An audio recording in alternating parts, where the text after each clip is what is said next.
Hello, and a good morning, good afternoon, and a very good evening to you, the good and wonderful people of the tube. Hope all today, hope you're feeling grand, and all is well in your world. Hi there, everybody.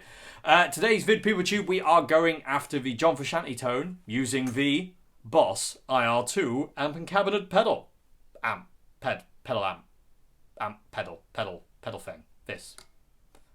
A few people requested this vid, and it took me a while to get around to it, but I was always going to because, like you, if you've requested this video, I was curious as well. So, today we're going to be doing that. So, there's a couple of things I want to talk about before we get into the playing thing.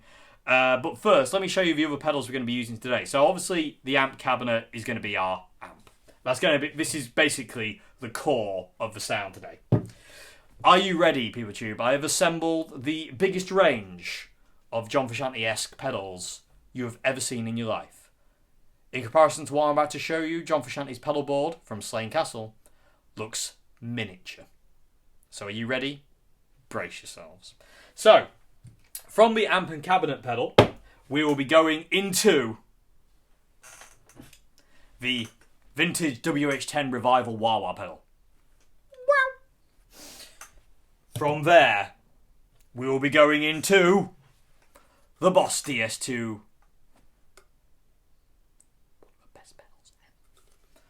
From there, we'll be going into the guitar, and that's it. That's all we're using today. If you wanted to get a bit more involved, you kind of thing, you can get like a chorus pedal, which would help. Obviously, for stuff like Soul to Squeeze, Suck My Kiss, you name it, End of Under the Bridge, and also a delay pedal. They're the only two pedals I'm not going to incorporate today, but they're the other two that I would recommend if you wanted to kind of like continue along this line of this setup. Doesn't have to be a CE1 inspired chorus pedal, by the way. The CE1 is not that important to John's tone. I know some people really hate it when I say that, but it really isn't. You can get around that pedal very easily. You can't get around this pedal very easily, like at all. You can kind of get around this pedal, but you can't, not really, but you kind of can. If you have a wah-wah pedal like a Vox Silvertop and boost it, you can kind of get around it. It kind of does the same thing. You can't get around that, but you can get around the CE1. Also, there's so much... I get comments all the time, people saying, what about the MXR microamp? It's like, the microamp is just not needed at all. I know why John had it, but he didn't use it as much as people say, in my opinion. Anyway... But this is our massive John Frusciante-esque pedal board today. Like I said, the only other two pedals I'd recommend if you wanted to use this, go off this video and create your own kind of John setup would be a chorus pedal. I would recommend the Angel Wing by Tone C if you're on a budget, or if you've got a bit more budget, go for the Past Effects Chorus Ensemble, because it's just insane. Anyway, and also a delay pedal. A digital delay pedal, not an analog delay. You need a digital delay for John. So, yeah, without further ado, let's talk about John's amp thing, because I feel like a bit of a broken old record when I say this, people on YouTube, but I feel I have to say it in any video where I'm talking about John's tone. I feel like I have to say this, which is, and again, all of us kind of know this. John Frusciante freaks know this, but John's tone isn't one amp. Today we've only technically got one amp, if you know what I mean. John's tone isn't one amp. When he rejoined the Chili Peppers in the Californication era up to Stadium Arcadium, it was two amps working together to create one sound. Nowadays, it's three amps working together to make one sound. It used to be the Silver Jubilee and the Marshall Major. Now it's the Silver Jubilee, Marshall Major, and Marshall JMP Master Volume.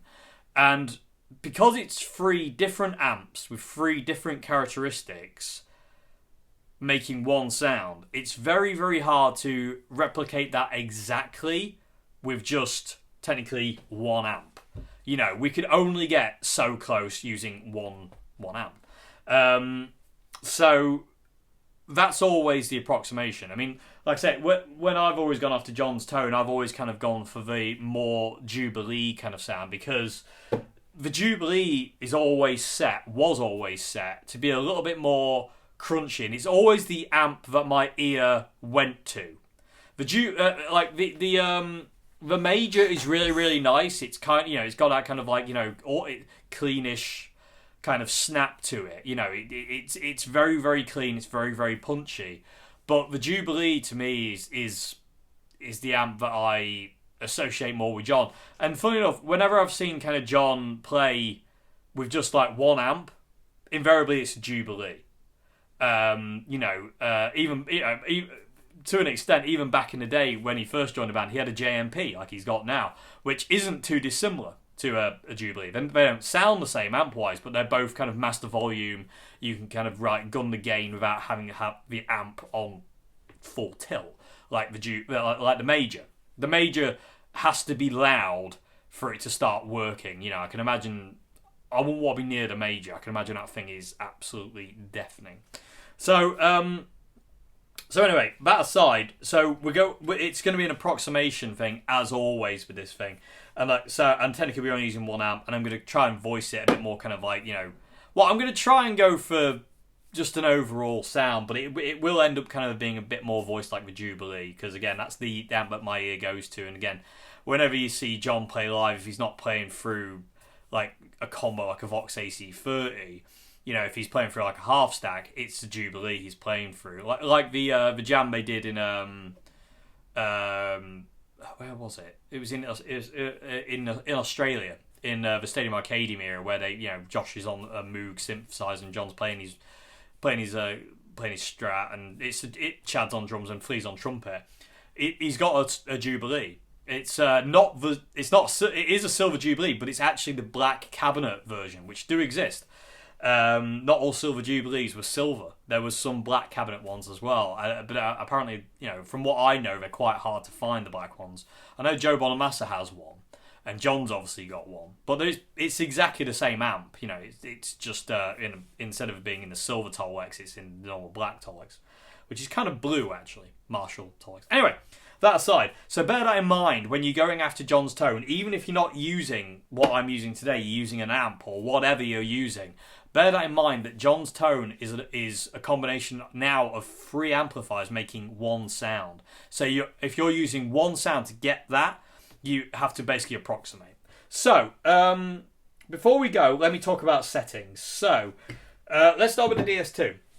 So, the DS2 responded differently to the IR2 pedal. I think it's because it's not going through an amplifier. It's not seeing an amp. Well, it kind of is, but it kind of isn't at the same time. So the only setting I changed on the DS2, I normally have my DS2 for John stuff flat out. So level, tone, distortion, turned all the way up and set to mode 2. The only thing I changed this time for YouTube is I've turned down the tone. So the tone at this point in time is, I would say, between 10 and 11 o'clock. So, yeah, 10:30-ish, give or take. But you can kind of see. There you go. So that's how I've got the pedal set. And again, we're still in mode 2, but level and distortion are still cranked to the teeth. So that's how I've got the DS2 set.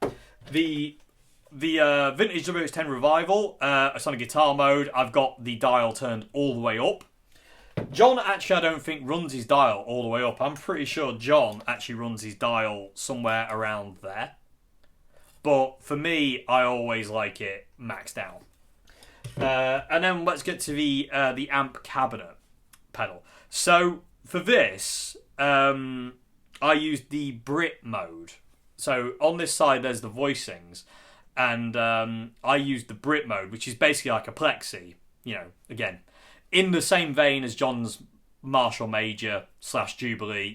We want that British kind of Marshall tone. So I've gone for the Brit mode, which is actually one of my favourite modes on this pedal. To be honest with you, I think I spend more time on the Brit mode than I do anything else. So we're using that. If we come over here now to this side of the pedal, we've got the ambience and bass side of the pedal. I'll tell you what I'll do, people with you. I'll put a picture in here, and I'll put it in one of these corners somewhere, and you can see the settings. So at this point in time, so I've got the bass, which is the bottom dial on the dual concentric. So I've got the bass at 11 o'clock. And I've got the ambience turned all the way up. And by the way, I finally know, thanks to you lot, people of Tube, it does have a reverb in this pedal and it sounds amazing. But I love it all the way up. So, ambience is all the way up. I think it's the plate reverb I'm using, but I forget offhand. So I've got the ambient all the way up. I've got the bass at 11 o'clock. So going over to the middle dials now, I've got the level at 12 o'clock. So I don't want to screw my ears up by having the pedal too loud, because this pedal can go loud in your head, but you don't want that. And I've got mids cranked. So mids are all the way up. Level is at 12 o'clock. Coming to the last dial now, the last dual concentric. Got no treble at all. Treble's turned all the way down. And I've got the gain at 11 o'clock as well.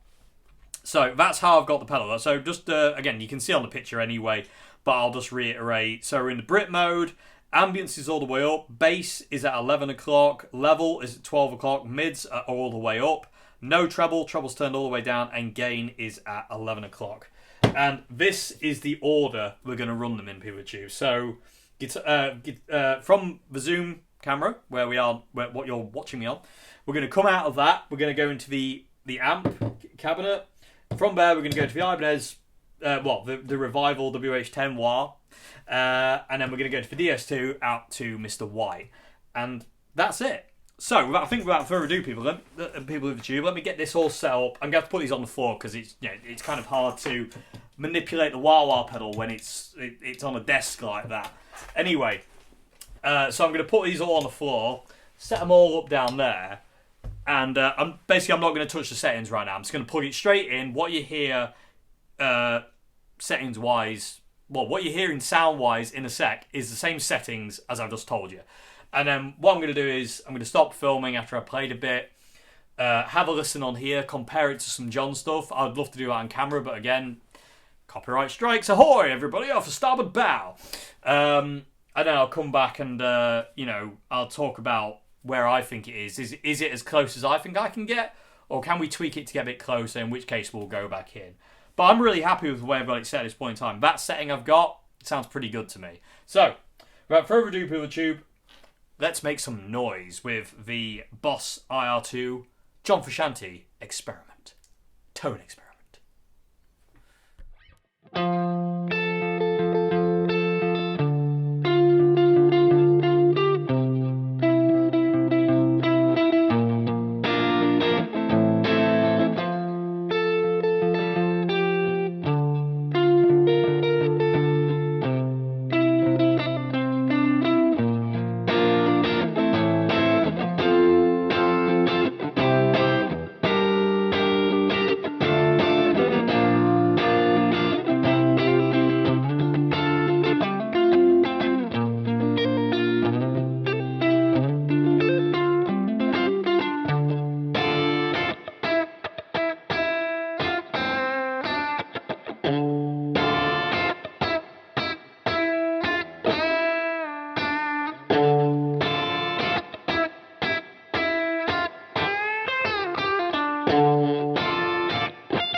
Yeah, okay, PeopleTube. So, just to let you know, I changed one thing in that setting. I turned up the tone on the DS2 to 11 o'clock. I think I had it at 10. I turned it up to 11 o'clock for it, just because when I first started playing, I was like, it's a bit too dark. Just needs to brighten up a bit, so that's 11 o'clock. But other than that, the setting you saw is the setting you heard. I don't really know what else it needs. Like, I'm sure I've been comparing it, like, obviously to John's sound, and I'm like thinking, well, it doesn't. It sounds in the ballpark. It's not exact, but again, it's never going to be exact. But it sounds pretty darn close, if you're asking me. The way the Ibanez Wire responds and the way the DS2 responds as well sounds pretty spot on as well. There's no volume jumps, there's no kind of craziness going on there. Yeah. I don't know, PeopleTube. I mean, I'd like to try it with a tad more gain, because, like I say, it's at 10 o'clock. I'm going to boost it to 11. I'm going to put the bass at 12 o'clock as well, just see if I can fill it out a little bit more. It still sounded a little bit... Well, it didn't sound weedy at all. It sounded great. I don't know. I'm just going to try this setting. So at this point in time, we've boosted the bass to 12 o'clock, and we've also boosted the gain slightly to 11 o'clock. So let's see what that sounds like.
Okay, PeopleTube. So, I feel that one was closer. I feel if I run the bass any higher though, or the gain any higher, it's just going to get too too boomy and too distorted. I feel that's where I'm going to leave it, to be honest with you. That is literally the only tweak I'm going to do. It sounded pretty much... I'd say my preliminary setting I had this morning, to just sitting downstairs and messing around with headphones in, I was like thinking, that sounds pretty good. And then when hearing it back just now, I was like, it does sound pretty good. It just sounds a little bit anemic. It wasn't quite right. There was, it lacked bottom end and it was a bit too clean, I thought. So boosting the game up to 11 o'clock and then having the bass at 12 o'clock, I really feel just fattened it up, warmed it up, and also give it a little bit more aggression as well, especially when kicking on the DS2 and the Ibanez, the Revival Ibanez War. It's not an Ibanez War technically, but you know what I mean. Anyway, but yeah, what do you think, PewDiePie? What are your thoughts? Let me know in the comment section below. Did you prefer the first one? Yeah, which one was it? Which one was it for you? Personally, I don't think I'm gonna get any closer than that second one. That felt great. Really felt great playing for it. It responded to like in my head. I'm like, that's really close. Could I get it closer? I don't know how. Because the DS2 responded right, it sounded right. The Ibanez War responded right, Revival War, and the actual overall kind of like dirty, cleanish tone I got had that dynamic kind of thing, that John thing. It had that, and it felt great. I don't know, the bridge pickup felt really kind of like in your face, that kind of like funky kind of stuff, and then the neck pickup sounded right for all the kind of like clean, like which riff did I rip off? Which riff do I always rip off? Kind of section. It just sounded right, and it felt really good as well. Like just like hearing it in headphones felt really nice. So yeah, I don't know, PewDiePie. I mean, this might be a part one. I think I might go away and work on this a bit more. Today, that's as close as I feel I can get, and I feel that's really close. Is it exact? No, it's never going to be. But it feels really good. I like the way it feels. I like the way it sounds. I'm actually going to play on it more. I'm actually not going to pack it down. I'm just going to mess around with it. So this might be a part one. I don't know yet. We might revisit this in a couple of weeks' time, people of YouTube. So just bear that in mind. This isn't over just yet. But for now, what did you think, PewDiePie? Do you reckon it was close? Do you reckon it was a million miles away? Let me know what your thoughts are in the comment section below. For me, it's pretty darn close. Like, it felt really good. I was comparing it to some John stuff on YouTube, and I was like thinking, it's pretty good. It's pretty good. Again, always an approximation, because again, it's only 1 amp technically. It's not 2 or 3. There's not that combination of 3 different voices work together to make 1. It's just 1, so getting a kind of approximation is quite difficult. But yeah, so just so you can see, I'll put up here now, bonk, a little picture. You can see again the settings of the pedal and like how I had it set for that final example, which I feel was really close. Again, your results might vary because again your guitar might be different, your leads will be different, the way you play will be different. So yeah, just bear that in mind. Use this setting as a jumping off point, if you will, because some of you might find this is too dark. You might need to add the treble in. I don't know, but either way, this isn't over yet. This is just like the beginning of this. So I'm gonna revisit this in a couple of months' time, people. I'm gonna work on this when I get time, and just mess around with it and see what I can figure out and what I can find out, and go from there. Really. So. Anyway, hope you enjoyed this video, PewDiePie. I hope it's been somewhat informative with the, because I've had a few people asking me how to get John Frusciante's tone out of this thing. Hopefully that gives you an idea. And, yeah, let me know your thoughts in the comment section below. If you like videos that are on this channel, please consider becoming a patron at Patreon. Links down in the description box below. As well as links to my band. Please go, if you can, please go and subscribe to my band's YouTube channel. I really, really appreciate it. It really means a lot to me. Thank you very much indeed. It's all in the description box. Like links to all sorts of stuff in the description box below. Thank you very much indeed anyway for watching this vid. And again, let me know your thoughts. I always like reading your comments, especially on this kind of thing. And like I say, this isn't over yet. We'll be back with this. Just in a couple of months' time when I've got time and when I've had a bit of a chance to kind of mess with it and just kind of like, I don't know. I feel it's really close, but I feel I can get closer, but I don't think I can do that today. If that makes any sense. I'm going to have to spend some time with this, so I'm going to do a part 2. So we'll be back with this one, people tube, at some point. So anyway, until then, thank you very much for watching. Goodbye now. I'll see you again.